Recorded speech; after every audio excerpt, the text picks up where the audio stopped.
Hi అండి. నమస్తే. Welcome to Shanvi's kitchen. అందరూ ఎలా ఉన్నారండి? బాగున్నారా? ఈరోజు షాన్వీస్ కిచెన్‌లో హడావిడి లేకుండా అప్పటికప్పుడు చేసుకునే లంచ్ బాక్స్‌కి కూడా బాగా ఈజీగా ఉండే టమాటా రైస్ ఎలా చేయాలో తెలుసుకుందాం. ముందుగా స్టవ్ మీద బాండీ పెట్టి 2 స్పూన్ల ఆయిల్, 2 బిర్యానీ ఆకు, 2 పచ్చిమిరపకాయలు, 1 స్పూన్ షాజీరా, 2 మరాఠీ మొగ్గ, 4 లవంగాలు వేసుకొని అవి కొంచెం వేగాక ఒక మీడియం సైజ్ ఉల్లిపాయని నిలువుగా కట్ చేసుకొని అవి కూడా వేసుకోవాలి. ఉల్లిపాయ బాగా మగ్గాక కొంచెం కరివేపాకు వేసుకొని ఒకసారి కలుపుకొని 1 స్పూన్ అల్లం వెల్లుల్లి పేస్ట్ వేసుకొని ఒకసారి కలుపుకోవాలి. ఈ అల్లం వెల్లుల్లి పేస్ట్ పచ్చివాసన పోయేంత వరకు కలుపుకొని ఒక 3 మీడియం సైజు టమాటాలను చిన్న ముక్కలుగా కట్ చేసుకుని ఇందులో వేసుకుని ఒకసారి కలుపుకోవాలి. ఈ టమాటా ముక్కలు త్వరగా మగ్గడానికి మూత పెట్టుకొని 2 నిమిషాలు మీడియం ఫ్లేమ్ మీద ఉడికించుకోవాలి.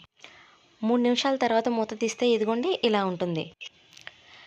ఇప్పుడు ఒకసారి కలుపుకొని పావు స్పూన్ పసుపు, 1 స్పూన్ ధనియాల పొడి వేసుకొని ఒకసారి కలుపుకోవాలి.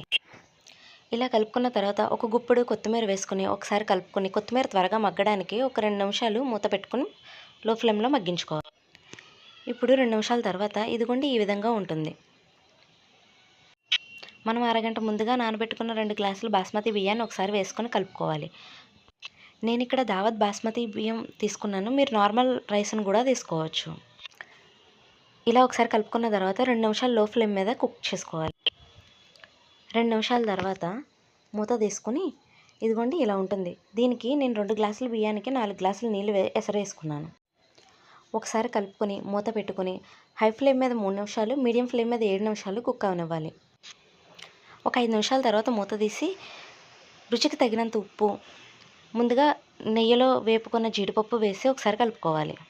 అంతేనండి. 10 నిమిషాల తర్వాత ఎంతో రుచికరమైన బ్యాచిలర్స్ అండ్ చిన్నపిల్లలు కూడా ఈజీగా చేయగలిగే టమాటా రైస్ రెడీ అయిపోయింది.